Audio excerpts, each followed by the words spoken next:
যারা একবার মা হয়েছো, প্রেগনেন্সির মধ্যে দিয়ে গেছো, বা ভবিষ্যতে মা হতে চাও, বা শিগগিরই মা হবে, বা যাদের প্রেগনেন্সি নিয়ে কৌতূহল আছে, তারা আজকে আমার এই ভিডিওটা দেখতে পারো।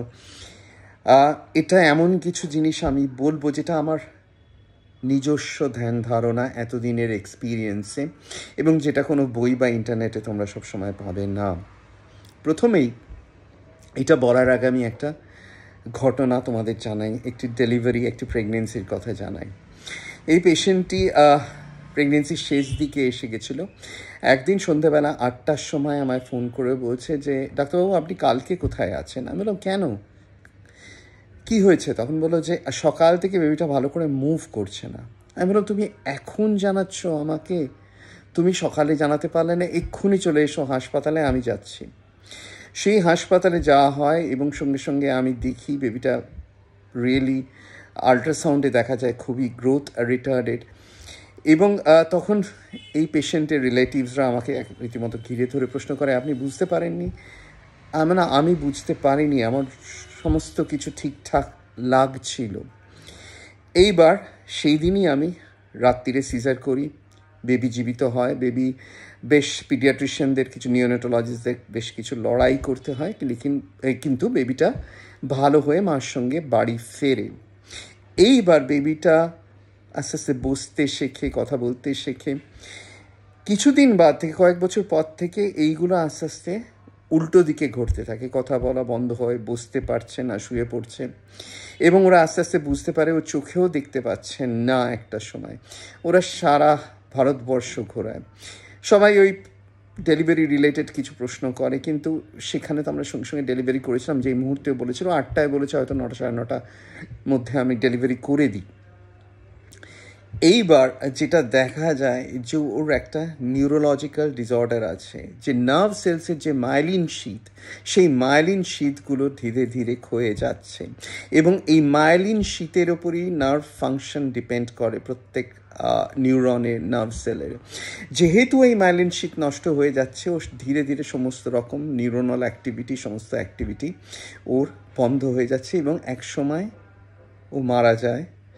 পরে সেই মা আরেকটি বেবি পান, সেটা সম্পূর্ণ সুস্থ ছিল। সো এই ডিমাইলিনেশন ডিজিজ, এখানে যেটা আমি বলতে চাইছি সেটা হচ্ছে যে এইটা মার শরীর বুঝতে পেরে গেছিল, এবং ধীরে ধীরে বাচ্চাটি ভ্রূণ অবস্থাতেই চড়াইয়ের মধ্যে মৃত্যুর দিকে এগিয়ে যাচ্ছিল। আজকে আমাদের টেকনোলজি তাকে বাঁচিয়ে তুলেছিল জবরদস্তি, যার মৃত্যু একসময় অবশ্যম্ভাবী ছিল, হয়তো মাতৃজঠরেই ঘটে যেতে পারত, সেখানে তাকে আমরা বাঁচিয়ে তুলি, কিছুদিন বাঁচাতে পারি। এইখানেই প্রশ্ন উঠে যাচ্ছে যে সমস্ত বাচ্চা, এই ধরনের বাচ্চা যাদের ন্যাচারাল প্রোগ্রেশন হয়তো ইন্ট্রাইউটেরাইন ডেথ, মানে মাতৃজঠরে মৃত্যুর দিকে, তাদের কি বাঁচানো সত্যিই খুব দরকারি? যেমন ধরো আজকে 24-26 উইকের বাচ্চাকে বহু দেশে টেকনোলজি হয়ে গেছে, বাঁচিয়ে দেওয়া যায়, কিন্তু সেই সিজারিয়ান সেকশন ওই সপ্তাহে করার আগে ডাক্তাররা মা বাবার সঙ্গে বসেন, বলেন দেখুন ভবিষ্যতে কিন্তু এই বাচ্চার অনেক কিছু প্রবলেম হতে পারে, আপনারা কি রাজি ওকে এক্ষুনি জন্ম দিতে? একটা দিন আসবে যখন মেশিনের মধ্যেই বেবি হবে। এই ধরনের একটি দেশ অলরেডি রোবট তৈরি করছে, সেটা নিয়ে কাগজে বেরোচ্ছে, গল্পে মানে বিভিন্ন ইউটিউব চ্যানেল এবং সোশ্যাল মিডিয়া এবং কাগজপত্রে বেরোতে শুরু করেছে। সেই কথায় আমি আসছি না। এখানে যেটা সবচেয়ে বড় প্রশ্ন তোমরা করতে পারো, যে কিছু কিছু প্রেগনেন্সি এত সুন্দর সাকসেসফুলি যায়, কিচ্ছু হয় না, কোনো প্রবলেম হয় না। আবার কিছু কিছু প্রেগনেন্সিতে বেবির কেন গ্রোথ এরম মার খায়, কেন নানা রকম কমপ্লিকেশন মার দেখা দেয়? এখানে এই প্রশ্নটার উত্তর খুব জরুরি, আমি সেখানে আসছি। সেটা হচ্ছে যে মনে রাখবে, প্রেগনেন্সি আমি আগের দিন বলেছি, যদিও এটা ডিজিজ না, কিন্তু it's always a high risk situation. কারণ তুমি একটা গ্রাফট বা একটা ইমপ্লান্ট তুমি মার শরীরে জবরদস্তি বসে গেছে, যার 50% জিন আলাদা, তার মার সঙ্গে কোনো মিল নেই। যদি সেই মহিলার স্বামীর একটা টুকরো স্কিনও ইমপ্লান্ট করা হয়, মহিলা রিজেক্ট করবেন। অথচ এই 50% ফরেন জিনওয়ালা একটি ইমপ্লান্ট তাকে গ্রহণ করে রাখতে হয়। এই জন্যে শরীরের মধ্যে অনেক প্রোটেকটিভ মেকানিজম আছে, সেগুলোর কথায় আমি আরেকদিন বলবো। কিন্তু থাকা সত্ত্বেও মার শরীর এই জবরদস্তি ইমপ্লান্টের এগেনস্টে রিয়্যাক্ট করে। কিছু কিছু ক্ষেত্রে পজিটিভ অ্যাডাপ্টেশন হয়, কোনো অসুবিধা হয় না।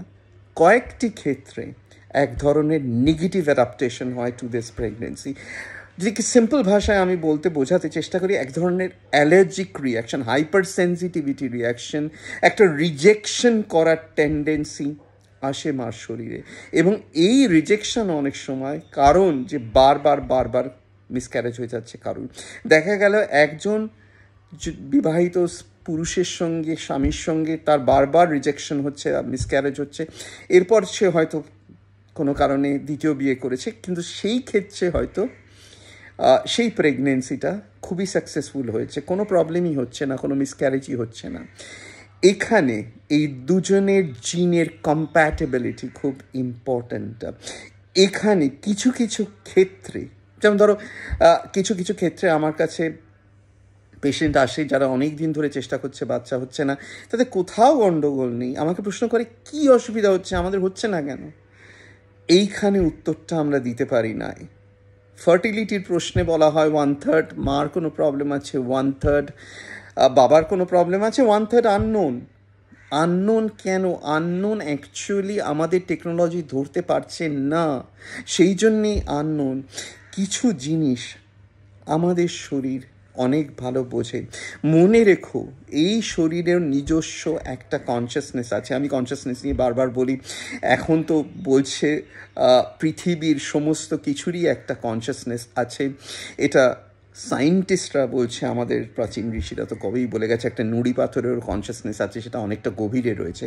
তো ডেফিনেটলি কনসিয়াসনেস আছে। এই যে সকালবেলা তুমি খেয়েছো ব্রেকফাস্ট, দুপুরে খাবে, এই এত রকম কমপ্লেক্স মলিকুলকে ব্রেকডাউন হচ্ছে ঠিক জায়গায় ঠিকভাবে। এছাড়া ধরো যে প্রত্যেকটা system, cardiovascular system, respiratory system, GI tract, সমস্ত সিস্টেম একটা কমিউনিকেট করছে এক একজনের সঙ্গে এক একজন, যে আমার কী দরকার তুমি জানতেও পারছো না, অটোমেটিক্যালি এটা ঘটে যাচ্ছে। এটা এক ধরনের ইন্টারনাল কনসিয়াসনেস বলে আমি বলবো। এই ইন্টারনাল কনসিয়াসনেস বা মাদার নেচারের যে কনসিয়াসনেস, সেটা কিছু কিছু ক্ষেত্রে কিছু কিছু প্রেগনেন্সিকে ওরা আসতে দিতে চায় না। খুব সম্ভবত তারা মনে করে সার্ভাইভাল অফ ফিটেস্ট যে লাইন, যে মাদার নেচার যেভাবে চাইছে জগৎটা তৈরি হোক, যেভাবে মানুষ আসুক, তাতে এই স্পার্ম ফার্টিলাইজ করলে সেই লড়াই হয়তো সে ঠিকঠাক এগোতে পারবে না, আমি একে আনতে দেব না পৃথিবীতে। অথবা শরীরের মধ্যেও যে এই ইন্টারনাল কনসিয়াসনেস সে ধরে ফেলে যে এই বেবিটার ঝামেলা আছে, তখন যে ইন্টারাকশন হচ্ছে দুটো জিনের মধ্যে, বাবার এবং মার, যে প্ল্যাসেন্টাটা মানে ফুলটা যে ইমপ্লান্টেড হচ্ছে, তাতে এক ধরনের সিভিয়ার রিয়াকশন হচ্ছে। এবং বলছে এর জন্যই অনেক সময় ব্লাড প্রেশার, নানা রকম প্রবলেম, গ্রোথ রিটার্ডেশন। কেন গ্রোথ রিটার্ডেশন হয়? অনেক মা এসে আমাকে বলেন যে আমি তো প্রচুর খাচ্ছি, আমার তো খাওয়া দাওয়ার কিছু হচ্ছে না, বেবিটা কেন গ্রো করছে না? অ্যাকচুয়ালি মার আর বেবির মধ্যে যে ভাস্কুলার কানেকশন, এটা প্ল্যাসেন্টাল কিছু সেল গিয়ে এই ভাস্কুলার কানেকশনকে স্ফীত করে তোলে, ডাইলেটেড করে তোলে। কিন্তু কিছু কিছু ক্ষেত্রে এই পজিটিভ অ্যাডাপ্টেশন হয় না, সেই ভেসেলসগুলো ন্যারোই থাকে। আমি তখন বলি যে তুমি ট্রাক খাবার একপাশে মার দিকে নিয়ে আসতে পারো, কিন্তু ভেসেলগুলো যেহেতু ন্যারো, সেহেতু ওর পৌঁছবে না ওর কাছে খাবার। সেজন্য আমরা আজকাল ইকোস্পিরিন, তোমরা অনেকে ইকোস্পিরিন ইউজ করি, কারণ আমি যেহেতু ওটাকে আর ব্লাড ভেসেলকে স্ফীত করতে পারছি না, আমি স্পিডটা বাড়িয়ে দেবো, ক্লট করতে দেবো না ব্লাড ভেসেলসের মধ্যে, যাতে সাপ্লাইটা বেটার থাকে এবং এতে কিছুটা কাজ হয়। তো এই ইন্টারনাল কনসিয়াসনেস অনেক সময় চুজ করছে দ্য সাকসেস অফ প্রেগনেন্সি। এটা আমরা বাইরে থেকে বুঝতে পারি না, এটা ধারণা নেই। যেদিন আমাদের টেকনোলজি এই ইন্টারনাল কনসিয়াসনেসের যেগুলো ঘটনা ঘটছে সেগুলো বুঝতে পারবে, সেগুলোর সঙ্গে কমিউনিকেট করতে পারবে, সেই প্রশ্নের উত্তর ভেতর থেকে জোগাড় করতে পারবে, চিকিৎসা আরও সাকসেসফুল হবে। এখানে হয়তো কিছু কিছু ক্ষেত্রে আমরা খুব খারাপ বিবি বাঁচিয়ে দিচ্ছি, ভবিষ্যতে তারা বেঁচে যাচ্ছে। এখানে কিছু কিছু ক্ষেত্রে হয়তো মাদার নেচার নিজের ডিফেক্টে আমাদেরই সাহায্য চাইছে, এবং আজকে আমাদের টেকনোলজি এমনই ডেভেলপড হয়ে গেছে, মাদার নেচারের সেই ফল্টগুলো আমরা কারেক্ট করতে পারছি। কিন্তু যদি ইন্টারনাল কনসিয়াসনেস যদি কোনোভাবে মনে করে এই প্রেগনেন্সি আমি ডিস্ট্রয় করব, রাখবো, ইটস ভেরি ভেরি ডিফিকাল্ট। আমি তাই জন্য অনেক সময় বলি, দেখো সবাই চিন্তা করে আমি খুব বাজার হাট করছি, ঘুরছি, এই জন্য কি আমার প্রেগনেন্সি লস হয়ে গেল? আমি বলি ইউজুয়ালি হবে না। যদি ভালো প্রেগনেন্সি হয়, এরম আমি দেখেছি পেটে কিল ঘুষি মেরেছে, কিছু হয়নি।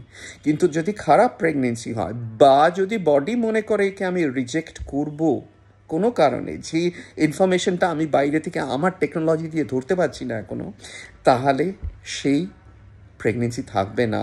হাজার ওষুধ দিয়ে তোমাকে আমি চেন দিয়ে খাটে বেঁধে রেখেও আমি তোমার প্রেগনেন্সিকে সাকসেসফুলি রাখতে পারবো না।